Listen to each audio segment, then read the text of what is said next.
Hello दोस्तों, नमस्ते, सलाम, सत श्री अकाल। Welcome back to the channel. तो कैसे हैं आप लोग? तो फाइनली मैं शुरू करने जा रहा हूँ अपनी नई जर्नी एक नई कंट्री के लिए।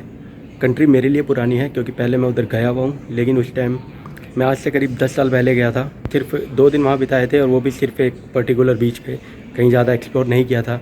लेकिन इस बार मैं थोड़े लंबे समय के लिए जा रहा हूँ और मैं एक्सप्लोर करने वाला हूँ पूरी, मतलब पूरी तो नहीं, जितना ज़्यादा एक्सप्लोर कर पाऊँगा उतना ज़्यादा एक्सप्लोर करूँगा इस कंट्री को आप जानते हैं, श्रीलंका।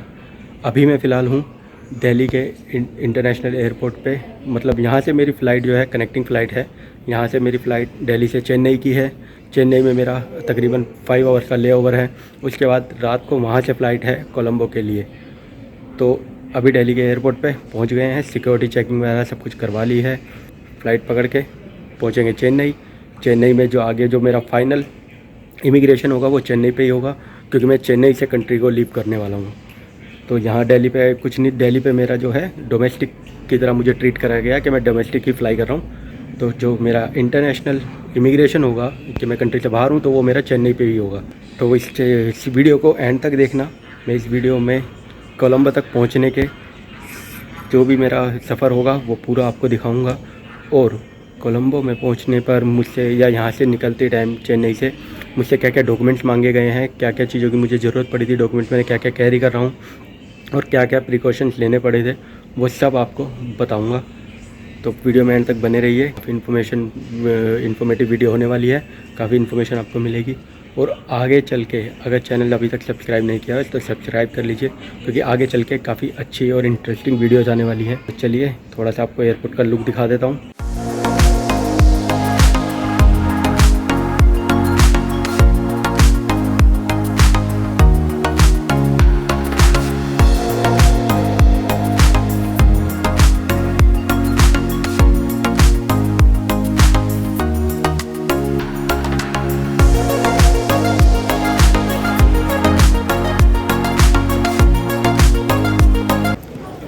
बोर्डिंग पास मैंने कलेक्ट कर लिया है। अभी हम जा रहे हैं अपने एयरक्राफ्ट की ओर। तो चलते हैं एयरक्राफ्ट में, बताते हैं आपको आगे। तो फ्लाइट में मैं बैठ गया हूँ। मेरी सीट जो थी 24 थी, वो इन्होंने चेंज की है, 9 मिली है मुझे। शायद कोई किसी ने ली नहीं होगी तो शायद मुझे आगे मूव कर दिया गया है, तो कोई परेशानी की बात नहीं है, ठीक है। बाकी फ़्लाइट में बैठ गए हैं, देखते हैं एयर विस्तारा के साथ। ये मेरी पहली फ़्लाइट है, कैसा एक्सपीरियंस रहता है आपके साथ एक्सपीरियंस शेयर करूँगा अपना, ठीक है। तो फिर मिलते हैं थोड़ी देर में, बने रहिए वीडियो में एंड तक।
काफ़ी अच्छी फैसिलिटीज़ है इस तरह की। देखिए मील मैंने ले लिया, मील भी अच्छा था। और उसके बाद कॉफ़ी भी मिली थी, कॉफ़ी चाय आपका ऑप्शन है, मैंने कॉफ़ी ली थी। मतलब ओवरऑल एक अच्छा एक्सपीरियंस रहा मेरा विस्तारा के साथ। अभी तो सफ़र और है, लेकिन जितना सफ़र था अभी तक हॉस्पिटैलिटी सर्विसेज वगैरह बढ़िया। So welcome to Chennai guys. हम चेन्नई में पहुंच चुके हैं। अब जाते हैं बेल्ट पे, अपना लगेज कलेक्ट करता हूँ बेल्ट से। उसके बाद मुझे जाना होगा टर्मिनल 2 पे, क्योंकि ये टर्मिनल 4 है और टर्मिनल 2 से मेरी चलते इंटरनेशनल फ़्लाइट होगी। तो मिलते हैं आपसे। तो बैगेज मैंने कलेक्ट कर लिया था। अभी मैं जा रहा हूँ इंटरनेशनल डिपार्चर की तरफ। यहाँ से जहाँ से आपको अगर आप बैगेज कलेक्ट करते हैं तो फर्स्ट फ्लोर पे आपको आना है इंटरनेशनल ट्रैवल के लिए। फर्स्ट फ्लोर पे आप आएंगे तो वहाँ से राइट लेके सीधा आपको एलिवेटर मिलेगा, जिस पे बस आपको सीधे सीधे तकरीबन 1 किलोमीटर के आसपास रास्ता है। उसको आपको पैसेज को क्रॉस करना है और आप पहुँच जाएंगे इंटरनेशनल डिपार्चर पे।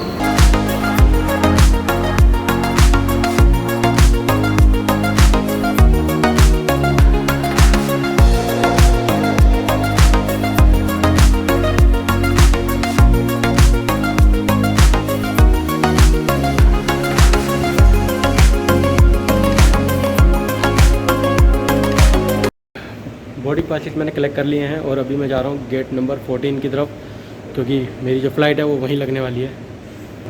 तो सिक्योरिटी चेक, इमिग्रेशन सब हो चुका। अभी एक जगह जाके बैठ के आपको पूरी डिटेल में बताता हूँ कि तो सबसे पहले बात कर लेते हैं बोर्डिंग पास। जब मुझे लिया मैंने इंडिगो का, क्योंकि मेरी इंडिगो की फ़्लाइट है, तो बोर्डिंग पास में मुझसे क्या पूछा गया था। बोर्डिंग पास में सबसे पहले उन्होंने मुझसे मेरी फ़्लाइट की टिकट मांगी डिपार्चर की यहाँ से। मेरा पासपोर्ट लिया। उसके बाद उसके साथ उन्होंने मांगी मेरी रिटर्न फ़्लाइट। मैंने वो करवा रखी थी, वो दिखा दी थी। रिटर्न फ़्लाइट के बाद उन्होंने मुझसे श्रीलंका का ETA मांगा, जो मैंने पहले निकलवा लिया था। मैंने पहले ETA जो अप्लाई कर रखा था उसका मैंने प्रिंट आउट ले रखा था। ETA मांगा था। उसके बाद उन्होंने मुझसे मेरी वैक्सीनेशन की सर्टिफिकेट मांगा कि मेरे को दोनों डोजेस लगे हुए हैं या नहीं। तो ये सारे डॉक्यूमेंट्स दिखाने के बाद मुझे मेरा बोर्डिंग पास ईज़िली मिल गया था। और जब बोर्डिंग पास कलेक्ट करने के बाद मैं इमिग्रेशन पॉइंट पे आया, तो इमिग्रेशन पॉइंट पे मुझसे सिर्फ मेरा पासपोर्ट और मेरा क्या बोलते हैं बोर्डिंग पास मांगा। और बोर्डिंग पास देखने के बाद सिर्फ मुझसे इमिग्रेशन पे कोई सवाल नहीं एक्स्ट्रा हुआ। सिर्फ इतना पूछा कि आप किस पर्पज़ से जा रहे हो। तो मैंने उनको बताया कि मैं टूरिस्ट पर्पज़ से जा रहा हूँ, विजिटिंग के लिए, हॉलीडेज़ के लिए। सिर्फ इतना कहा। उसके बाद एक स्माइल करी और उनकी तरफ से उन्होंने बोला ओके। तो मेरे बोर्डिंग पास पे और पासपोर्ट पे दोनों पे डिपार्चर की स्टैंप लग चुकी है। तो ऑफिशियली इस वक्त मैं इंडिया से बाहर हूँ, वेटिंग एरिया में वेट कर रहा हूँ अपनी फ़्लाइट का। अभी 2.5 घंटे हैं फ़्लाइट में। तो जब तक देखता हूँ इधर कुछ थोड़ा सा एयरपोर्ट वगैरह घूमता हूँ देख। तो आगे की जानकारी भी आपको इस वीडियो में मिलेंगी। कोलंबो तक की ये वीडियो पूरी रहेगी कि मैं कोलंबो में जैसे लैंड करूँगा। तो वीडियो में एंड तक बने रहिए। चैनल को सब्सक्राइब नहीं किया तो सब्सक्राइब कर लीजिए, क्योंकि श्रीलंका की ट्रैवल की बहुत सारी और काफ़ी इंटरेस्टिंग वीडियोज़ आने वाली हैं। अगर आप श्रीलंका का प्लान कर रहे हैं और नहीं भी कर रहे हैं तो मेरे साथ डिजिटली घूम सकते हैं।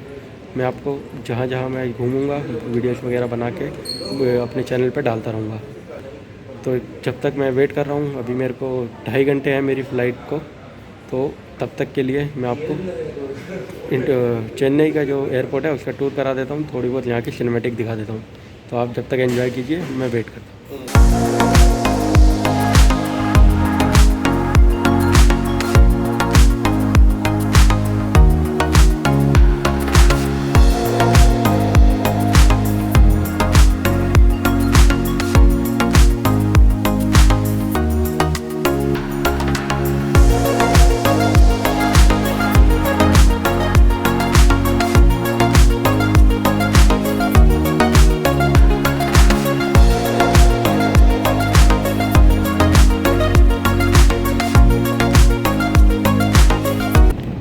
Finally welcome to Sri Lanka. Colombo में पहुंच गए।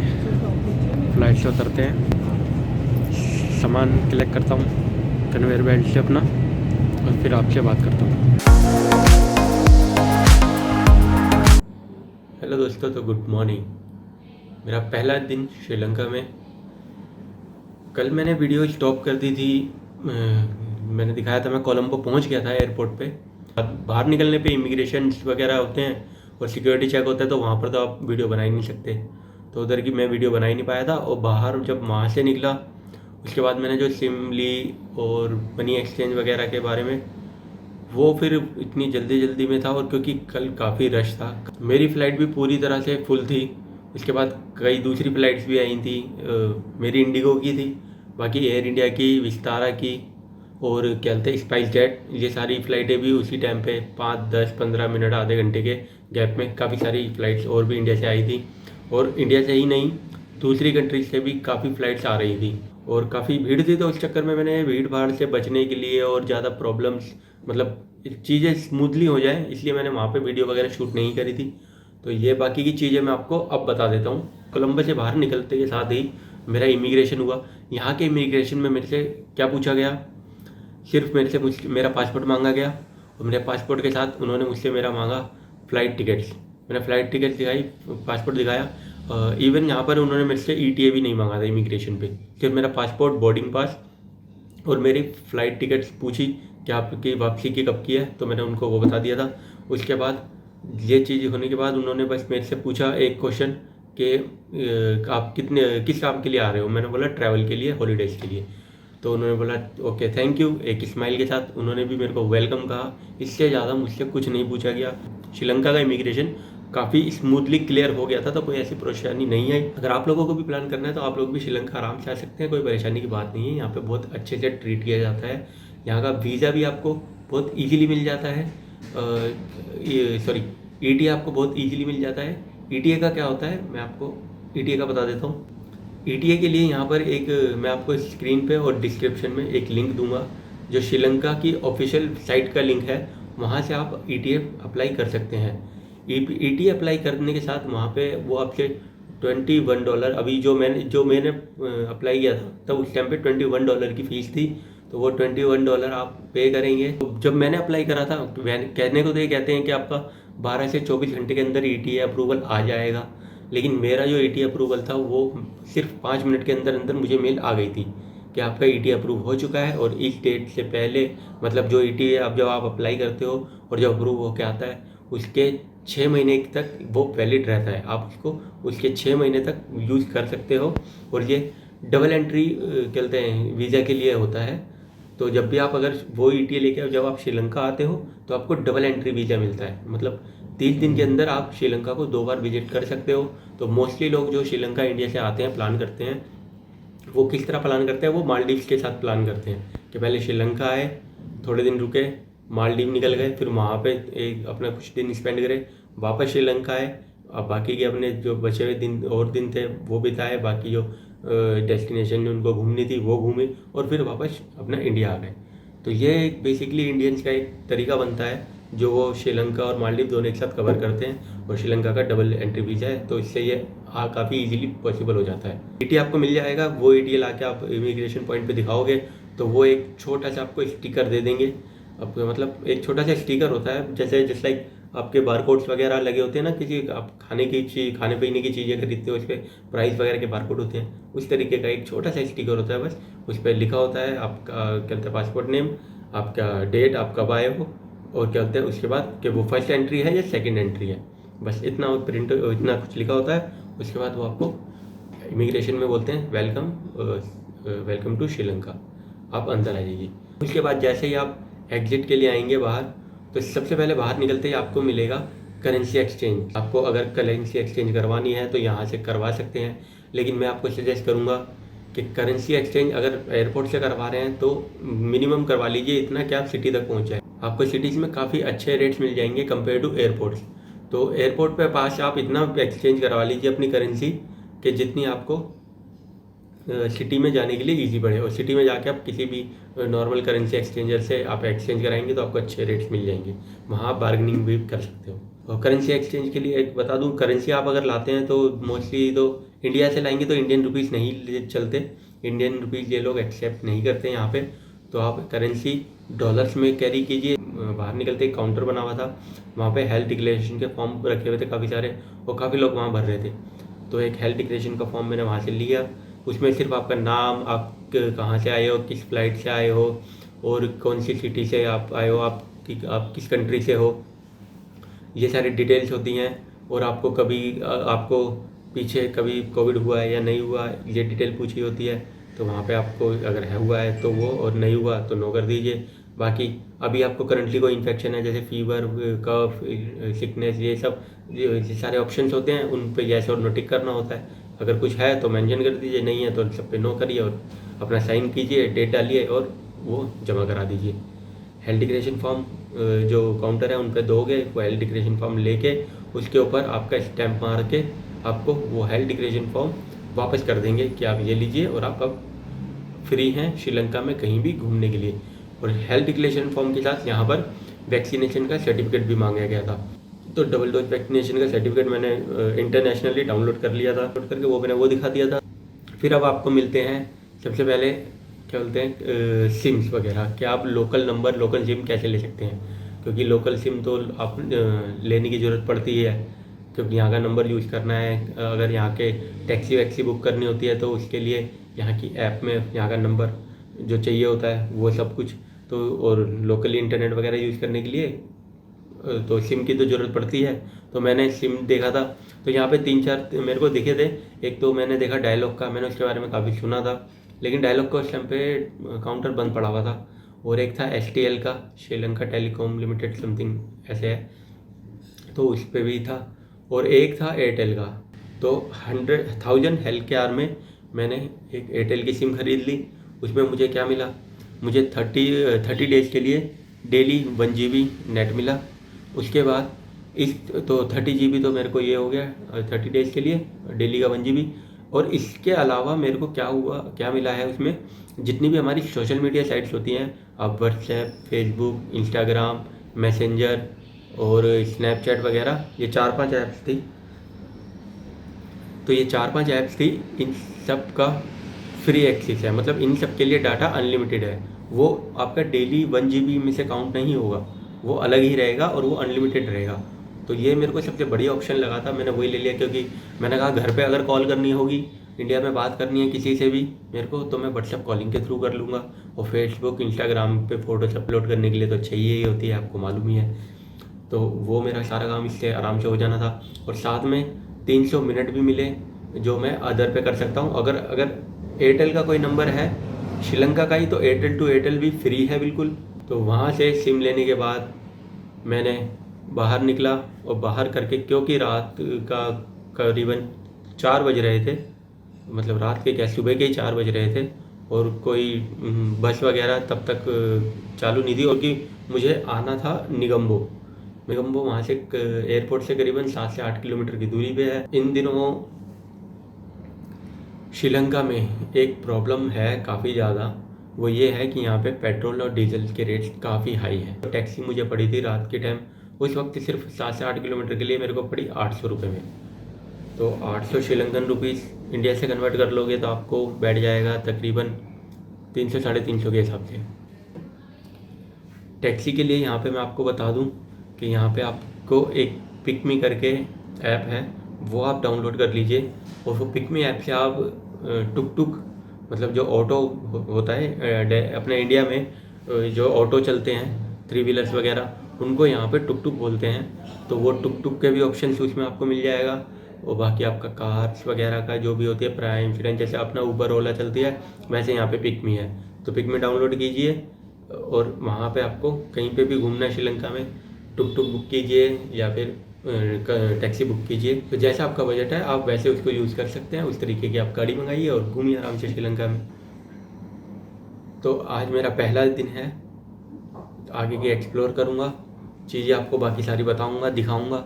तो आगे की वीडियोज़ जो आएंगी, अब पहले निगम्बो का एक्सप्लोर करूँगा, यहाँ पे क्या क्या देख सकते हैं। हाँ, अब सबसे इम्पोर्टेंट बात, क्योंकि इतनी बात हो गई लेकिन मैंने आपको अभी तक फेयर नहीं बताया शायद। दिल्ली से चेन्नई की फ़्लाइट्स आपको 2500 के अंदर आपको आराम से मिल जाएगी। मेरे को तकरीबन 2200 रुपये की वो फ़्लाइट पड़ी दिल्ली से चेन्नई की।